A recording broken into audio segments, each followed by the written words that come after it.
anything. Why not be earnest?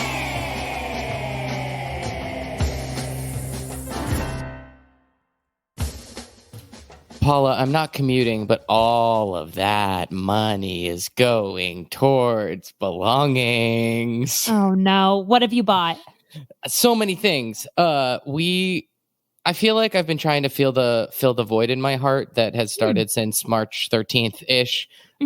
With just things. Okay. Yeah, I think that's actually the American way. So yeah, exactly. Who needs personal time with friends and family when you could just buy things? Or you can just engage in capitalism. Yeah, exactly. Daddy Bezos has you covered. Oh, gross. All right, give me a rundown of what you've got. So I completely redid my bedroom.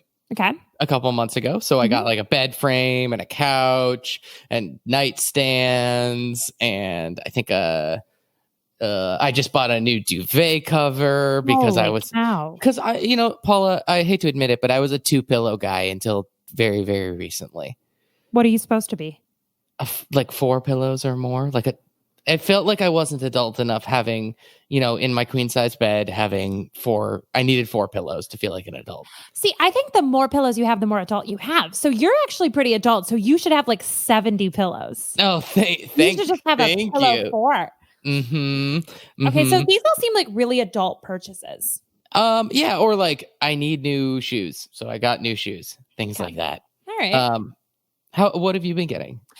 So I've gone the other end. While you're the little prince of Chicago, buying your little adult things, I've gone full in on just weird eBay purchases. So let's see what I've gotten from there. I got a beaver skull. I got a little ceramic horse's head that you just stick to the wall, I guess. Sure. Just like your regular things. Yeah, like lots of decapitated animal heads. Well, I guess it's decapitated, but it's not like bloody. It's a skull. Yeah, sure. There's not a theme here. No, I got a penis bone from a raccoon. What? Yeah. I'm not going to say that word again because, it's going on the internet forever. I got just kind of things that people need around the house. Sure. Yeah. Your classic kind of starter kit for a new apartment. Yeah, absolutely. Just your millennial woman on the go. Yeah, I'm just proud of you for throwing a party for yourself. The kind of things that people would bring to a house party. You're just getting for yourself. Oh, I got a tiny vintage music box that has to be haunted. Gotcha. Just kind of anything I needed. Are you taking in another roommate? Is everything okay? Are you taking another ghost roommate? No, but do you want to hear a crazy ghost story from last night? Yeah, please. It's absolutely real. Okay, so people who are new listeners, my apartment is for sure haunted. I don't know if I believe in ghosts, but now I do. So I am alone in the house. It is 1 a.m. No one else. And I know for a fact that no one else is awake. And I live in an old building where my downstairs neighbors could get straight up murdered and you would not be able to hear it. Okay. I'm standing in the bathroom by myself, brushing my teeth. I just finished brushing my teeth. I'm just standing there. And all of a sudden, from right behind my shoulder, somebody whistles a song in my ear.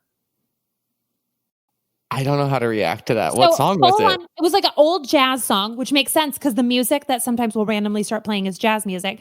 Whistles an old jazz song in my ear. And the 2 cats both take off running at the exact same time and go and hide in the far room. It sounds like you've got a scatting ghost on your hands. I love it. I told my friends, and I told my friends, and they were like, "You need to move." And I was like, "I cannot imagine a better roommate." Yeah, sure. Just sometimes they just let the funk out. Just a little whistle. We're all good. Just a cool cat. You know what I mean? Cool cat. Yeah. Welcome to Being Earnest, a very sincere podcast. I'm Josh. I'm Paula. And we're here to talk about the sincere and earnest topics of the day. Paula, what's our topic this week? French. Le français. Le français, bonjour. Comment ça va? I'm out. I'm out. I don't know anymore, bud. We both took French at one point, right? I mean, I would say I was enrolled in French. Sure. I never said you learned French. I said we took French. Yeah. Yeah. I have a line on my transcript that says French. I took it from 7th grade through 12th grade and then promptly forgot it. Brag. I took mine because I watched too much of the final seasons of Sex and the City where she moves to France. And I was like, that's probably going to be me. I should be prepared. Wait, isn't the whole point of Sex and the City that it's like the city is a major factor? Why would they put him in a different city? Josh, what you don't know could fill a book. Yeah, sure. But still, the main character, the main love interest of that show, philosophically, is New York City. So then why would they put anyone in France? I can't even begin to you where you've gone wrong on this. The core is not New York City. The core is actually about the power of female friendship. What if I went off? I actually didn't really take it for the Sex and the City thing. I took it because I'm French. This is real. I'm French Canadian. Thank you. Why? I don't know. And so I had a theory in my head that it would be easier for me to learn the language. Sure. And it wasn't. It wasn't. Sure, because language is genetic. Let me tell you everything that's wrong with French. All sentences are just one word. So you ask someone like, how are you? And they go, everything just flows together. All one big word with 100 apostrophes, a bunch of accents. People are mean to you. Sometimes things are male. Sometimes things are female. No thanks. I will say that there's a lot of silent letters in French and silent syllables in French as well. But it does give it an air of just like, there's a certain amount of just like, to be so well off that you could have letters that you didn't even need to say. Yes. You know what I mean? So flush in the alphabet. We all kind of like collectively assume, and maybe me, because like I said, I'm just out here buying like beaver skulls. Like I'm not a classy person, but like everything in France seems like the fanciest option. You know what I mean? Yeah. Two thoughts on this. Okay. One, if you were French Canadian, it makes a lot more sense that you're getting beaver skulls now, being the French traders along the Mississippi River when they first came to the New World. Just paying homage to their fur pelts. Yeah, right. Exactly. It's a side hustle. Yeah, everyone needs one in the pandemic. And secondly, yes. And I may have said this on the pod before, but if I have, then you can tweet at me and yell at me. But I'm gonna say you're the editor, and I don't. You know what? As soon as we're done recording something, I have no idea what we said. Same. So we're doing it again, folks. That is actually the like French equals fancier is a choice that was made in the beginning of the 20th century, that like menus with more French on it meant that it was higher cuisine. So the more French you had, and then now if you want to be more specific, you would the more specificity, the higher end it is. You know, where you go to a fancy restaurant and they're like, this cow's name was Jeremiah. He came from Schlegel Farm. His favorite color was blue. And in life, he enjoyed spending time with his children. I think I just became a vegan. Yeah, right. Exactly. He had an aptitude for mathematics. Some say he was destined for greater things. And that greater thing is the steak on your plate. Enjoy. Oh, God. This is a side note, but my parents asked me recently if I want to go in on a cow. Like, you know, like part ownership, like you would own a cow. No, like I don't know. This is like a big thing in Minnesota where like, okay, you get a cow and then you have like a fourth of the cow and it's just in your freezer. Oh, I was thinking that you wanted to go in on raising a cow that you No. would never see, No. kind of like a timeshare situation, but with a cow. No. A little bit of milk 1 week a year. No, so you get like a half a cow, and then they cut it up and you put it in your freezer. And I mean, I said yes, but the thing that's like kind of weirding me out. Wait, you said yes? Yeah. You sometimes you live in the Midwest. But we really got to break this down more for you. But the thing that's like starting to weird me out with it is that everything you eat then is just from the same cow. Do you know what I mean? Like you're going to have 20 meals all from the same guy. All from Fernando? Yeah. And that feels weird. That feels like really intimate. Yeah. You're not ready for that level of commitment? Yeah. Paula, I hate to bring it back to this, but it really does. Everything you've said that you've brought into your home in the last couple of months does sound like you're making you're going to create a Frankenstein-esque abomination made out of animal parts. Like, yes, it will have the skull of a beaver and the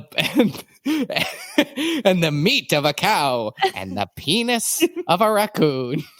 Now imagine if I'm like, go full Frankenstein. I'm wearing the jacket, like the white lab coat. And Dr. Frankenstein, Dr. Frankenstein. I'm like, come over. It's alive. And then I hit the switch and there's a bunch of electricity and then nothing happens because I've essentially just hot glued some steak onto a board.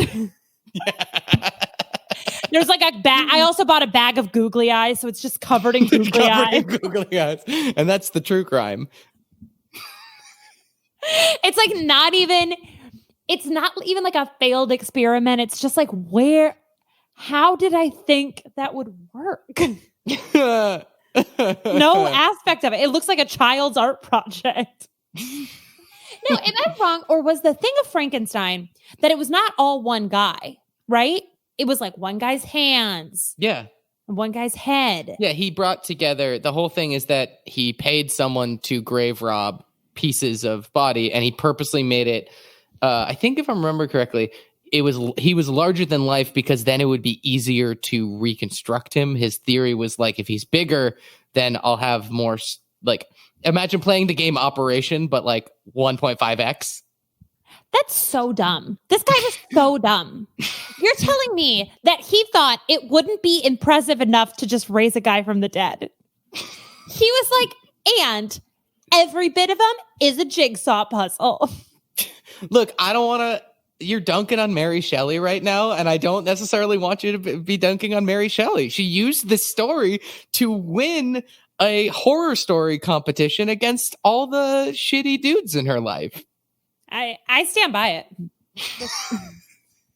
I mean, you're telling me that is such, I know she was a woman, but that's such a white male thing to do. Being like, oh no, I'm not just going to go for what's logical and makes sense. I'm actually going to do it better than everyone else ever. And I'm actually going to make it really impossible and hard.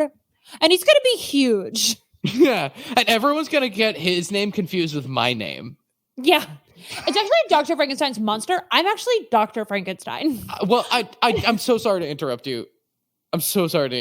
I know I've created this horrible abomination, and I know it is destroying your town. And I know, and if we really want to look into it, it's because you scared it. But at the end of the day, like fire. It doesn't matter if you've got that pitchfork to my neck. His name is Dr. Frankenstein's monster. I'm Dr. Frankenstein. I'm actually Dr. Frankenstein. Yeah. Now, what kind of asshat? What kind of asshat doesn't give the monster a name? He brings this thing to life. He creates it. He doesn't just say, let me make a dead person alive. He says, I'm going to make a whole new dead person. And then it comes alive and he doesn't go, you're George now. Yeah, sure. Like, you're my monster. Of course he's mad. Of course he's trying to kill all the villagers. Yeah, if you were called a monster every day. Yeah. Yeah, everyone's calling you Frankenstein. You're like, that's my dad's name. Please, yeah. Please, Dr. Frankenstein is my father. I'm Frankenstein's monster.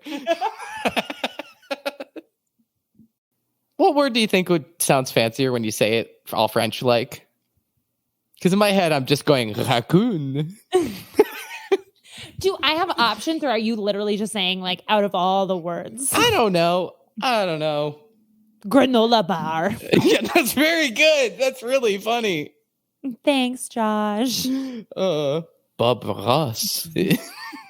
I'm just looking at. I think it's real. Give me bad news. Like, give me bad news, but do it in an English accent and then do it in a French accent.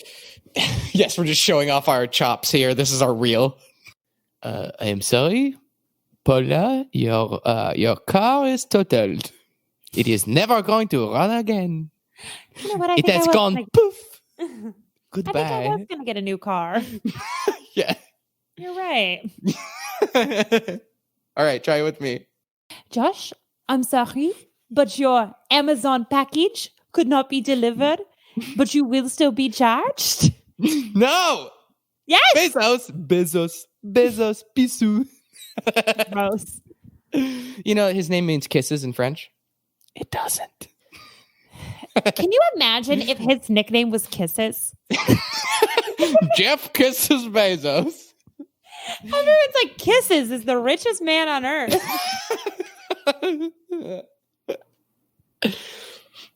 Little Smoochy McGee. You know what? That brings me to French kisses. Sure. What a horrible freaking thing. Shoving your tongue down someone else's mouth? Oh my God. I'm allergic to two things in this world. Number one, dairy. Number two, bees. And the bonus third one is the idea of anyone's tongue coming anywhere close to me. Mm-hmm. No. One time I went to this like avant-garde freaking performance art show. Mm-hmm. And this guy got on this is new to Chicago. I was like, here we go. Avant-garde performance art show. This guy gets on the floor, takes off his clothes, asks for an audience volunteer, drags a guy. No one volunteers. He drags a guy down. He smothers the stranger's arm in peanut butter and he licks it off. What do you think he was trying to say? Well, I don't know, Josh. You were the artist. That's how we met. It was like 10 minutes long and I was having a full meltdown the entire time. Now, Paula, can I ask a question? Do you think that the real art was that artist was actually a dog who had turned himself into a human? See, then I would be impressed. Okay. I will say the times I have been in France, and that is times, and I'm not going to apologize for it. My God. Can't go there ever again. So this is the Josh themed episode. Just a little fancy boy talking about big time menus and his several trips to France. All I was going to say is that they're real open about their smooching in public, huh? Ew. A lot of PDA. Ew. But it is the language of love. Ew. But I do also think that, like, even if you say something in a French accent, it makes it sound fancier. It doesn't necessarily make it sexier. Or they're like, oh, it's love. They understand the romance. And it's like, no, it's gross. It feels gross. Like it feels like Pepe Le Pew. Yeah. Yes! Like, are you a skunk in a human suit? Do you know what historical figure, though, I think would be the best at smooching?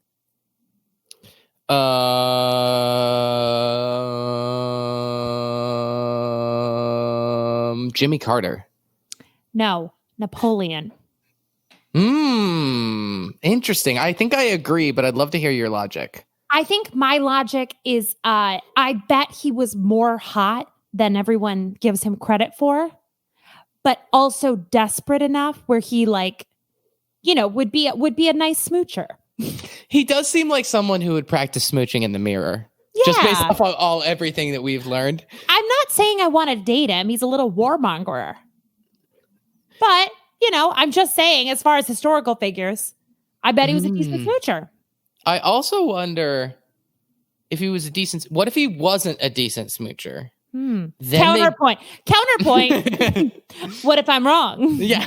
No, I think you're right. But I think maybe it took his exile that he then escaped from. Like, he was a bad smoocher. Then he got exiled and there's like, this is the thing that's keeping me from taking over all of Europe.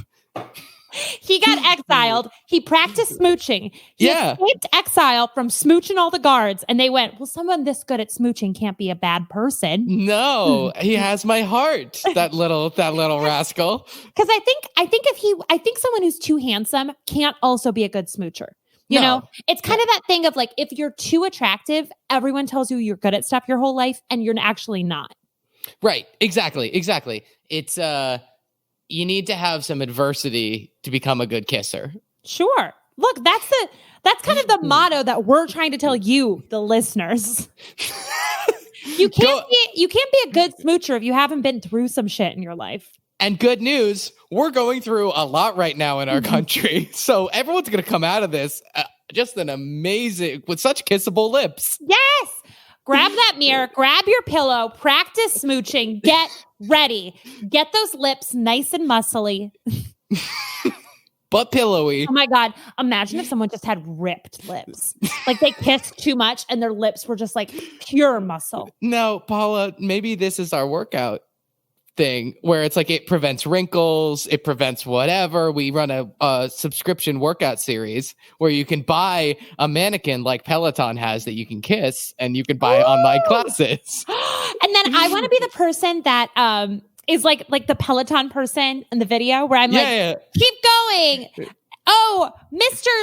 Dogface 89, you're really kissing it today. Yeah, Woo! right. Exactly. We're doing a Hamilton themed kiss through today. Also, imagine if someone's kissing name was Dogface 89. They need more confidence.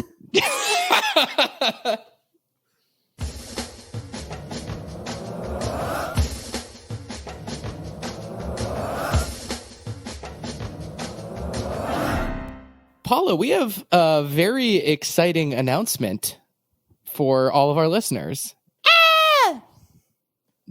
Ad. We have an ad. We have a sponsorship. This week's sponsor is Connect Chiropractic. That's KNECHT. And they're here in Chicago, if you are local to Chicago. And hey, Paula, let's talk about your spine and how you've been neglecting it. Oh, God. You know what? I'm actually sitting right now on a throw pillow on like an old wooden chair I found in the back room. So I am neglecting my spine right now. I am sitting sideways at a dining room chair, like half on the chair with my back just to the wind. None of us have needed chiropractic care more than we do right now. Plus all the stress you're carrying with you. Yes. Connect Chiropractic offers quality chiropractic care to patients from their office in the heart of Lakeview neighborhood in Chicago. They've been part of the neighborhood for over 20 years, so they know what they're doing. That's the same age as me. Dr. Andrew Connect uses the state-of-the-art equipment and technology to provide his patients with high-quality care, and the x-rays are done on site, so you don't need to bring an x-ray machine from home. Good news. Your home x-ray. You see, this is the problem is millennials have been mooching off of the office x-ray machines, and when we now have to get x-rays, you can't do it from home. This is really cool, though, because in the kind of information that they sent us, do you know that, like, your chiropractic adjustments, like, if you're having more stress and more anxiety, it could be because of your back. I mean, kind of makes sense. You're all chunky up in there. I don't know if that's the technical term, but you're all chunked up in there. Look, you went to chiropractic school for a reason. The word is chunky. If you're feeling chunky in the back. We have a very special offer for our listeners. Being Earnest listeners can call and mention this podcast, and you can receive $350 worth of services. You'll get a consult, an exam, and x-rays if medical necessary, or and a report of the findings for just $49. And Paula, I haven't taken math in a very long time, but $49 is a lot less than $350. It's nearly $300 less, Josh. Nearly. It's actually more than $300 less. This is only available for the next 2 weeks only, so call them up today at 773-525-9100. Again, that's 773-525-9100. Oh, wait, Josh, can I try something out? Yeah. 773-525-9100. Connect.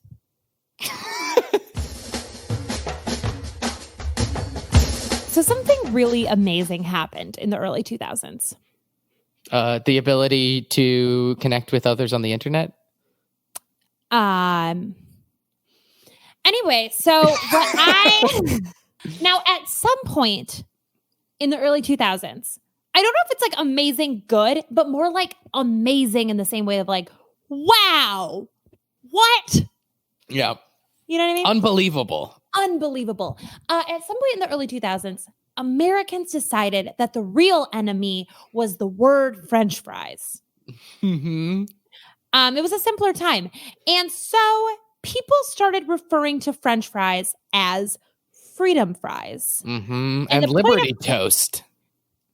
Gross. And that is because I believe, and I'm not going to look this up, but I believe it has something to do with the war in Iraq and France saying no thank you. Yep. So we've renamed them freedom fries, but Josh, I don't know if you've noticed, but America is not doing so hot these days. I had noticed. And I don't know if you've looked at the news or outside or the fact that you can't leave your house, but America's not doing great. But we can't go backwards. We can't go to freedom. We can't go back to French fries. So my challenge for you is, what do we call them now? Really good question. So first and foremost, I think it has to start with an F for the alliteration. Yeah. So we have to throw out most of the dictionary. Okay. So let's see what we're left with. What about friendly fries? Ooh, friendly fries is cute. Now, there was a now bankrupt chain of wonderful sit-down eat-in restaurants called Friendly's. So I am a little bit worried that they have a trademark on friendly fries. Yeah, but you know, I would like for them to get a little bit of money. So that's good. Sure. Maybe they are the exclusive supplier of fries to this nation. Okay, that's kind of a fun twist for them. Yeah, it's like they get you know how the like sports leagues have a the reason they can exist is because the government has given them a legal monopoly. I didn't know that. That's why there's not other competing sports leagues. Otherwise it would. I do have to confess to you, and I understand that what you just said was important, but the second somebody brings up sports, this makes me sound like vapid or makes me sound like a cartoon, but truly a portion of my brain goes, we don't have to listen to this part, and it flicks off. Got it. And so someone starts talking to sports to me, and just something in my brain goes, oh, well, we can sit back for a couple seconds. I have an idea. Okay. How about frickin' fool's fries? Okay. Bonus F, bonus word. Sure. And you're a frickin' fool if you don't eat them.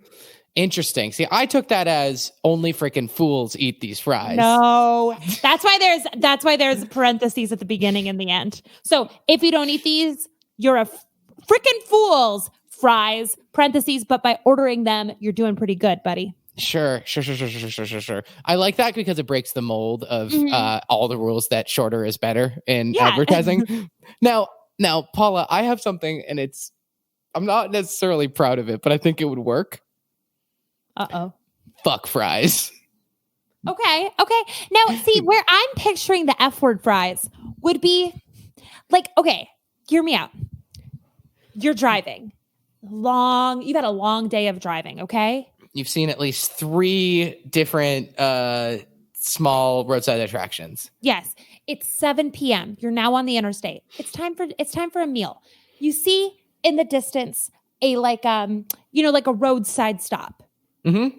And it's just like a big travel plaza. You walk up like a food court, but it's an adult themed fast food restaurant. But it's run exactly like Burger King. It's just like a 20-year-old in like a paper hat. They go, welcome to Pornhub. What can I get you? And if it was a roadside stop, you could legitimately call it a Pornhub. Yeah. And I want to be clear. There's nothing charming about it. And there's also nothing pervy about it. It's just straight up like, I'll have the number 1, the F fries with the bangin' burger. Yeah, right. Exactly. That's kind of fun. What about finger fries? Ooh, I like that. Now, those are a thing, but I like where your brain's at. Oh, because I was going to say then we could take over the chicken finger market and they have to get off our block. I'm pretty sure that finger fries, now maybe I'm completely wrong on that. Because I searched finger fries and Google is telling me to absolutely go F myself. Well, maybe this is ours. I thought it was like those, what are those called at Burger King? Like the chicken fries? Like they're the fries, but they're chicken? Yeah. Those are Those chicken seem- fries. Okay, cool. Those seem rad. I never had them, but they seem really good. Josh, come take a walk on the wild side. When I was a kid, there was this little boy in my elementary school whose name was Kodad, and he had a mullet. And he Wait, his ruled. name is Kodad? Yeah, his name was Kodad, and he had a mullet. And this kid absolutely ruled the school. Walked around like he freaking owned the place, and in a way, Kodad did. And I remember Kodad used to love to go up to people and would say, "Come on, baby, take a walk on the wild side," and then he'd leave. No, here's my question for you. Sure. Do you think that Kodad learned that phrase and already had the mullet and the attitude and was like, oh, this really matches my brand? Or do you think he learned the phrase and was like, in order to use this phrase, I have to change everything about myself to be the kind of person who can use this phrase? I think when he was 7 years old, he said to himself, I know the man I want to be. Come on, baby, take a walk on the wild side. Yeah. Did he wear like little leather vests? I remember him wearing vests. I remember him wearing a lot of like cut off t-shirts. Are you familiar with the show Bob's Burgers? Yeah. Does he look like Zeke? He's Zeke. He's absolutely Zeke. Just a little rascal. And I do remember he caused problems all the time. He was like a troublemaker. Well, at a certain point, if you're going to walk on the wild side, you're going to get the horns. Yeah. I can't imagine. Our poor teachers in America have to go through so much. But I can't imagine anything they've ever done could have prepared them for a child walking up going, come on, baby, take a walk on the wild side. I'd quit. I'd quit my job. Yeah, I'd quit and be like, and go and take a walk with him. It's time. This child will lead me to salvation. Kodad obviously had a very unique name. He had a very unique last name. And I know that he would be very easy for me to look up. But I just never can because I don't want to know. Sure. You know what I mean? It's so perfect in my brain that I want Kodad to only exist in that one moment in time in my life. Yeah. You know, I don't want to find out that Kodad grew up to work at like Deloitte Consulting. Yeah. I think that's going to do it for us. I think that's going to do it for us. Thank you, as always, for tuning in for another week. We are going to do our signature segment, Earnest Moment of the Week. Imachwa. Josh, we have a great Imachwa from Steph, our friend of the pod. Hi, Steph. Hi, Steph. Okay, Steph says, the other day I was in the park and this girl was running and her little dog was following behind her off leash. Then the dog started to slow down a little bit and was lagging behind. So she stopped and gave it a full-on pep talk, saying, you've got this. It's just a little bit further. We're almost there. It's just a little bit more now. You can do this. You can get there. It was so adorable. And the pep talk worked. Aww. Oh my gosh. That's so cute. That's so adorable. I want that girl to follow me around, give me that pep talk every day, every morning, every moment of my life. It's also like we wrote down a script for what the kissing workout would be, and that was the exact script that you were going to say while leading the class. And what I will say leading the class. You can sign up on our website. That's very precious. Thank you. Thank you so much to Steph for sending that. I will be thinking about that one for so long. Yeah. The little dog. I mean, that dog just knows nothing but encouragement and love. Dogs are really perfect. I did start spontaneously crying this weekend because like I remembered how great dogs were, which isn't healthy or normal, but this one really hits me in the heart right now. Yeah. Wonderful. I've got one from our listener, Kennedy. Hi, Kennedy.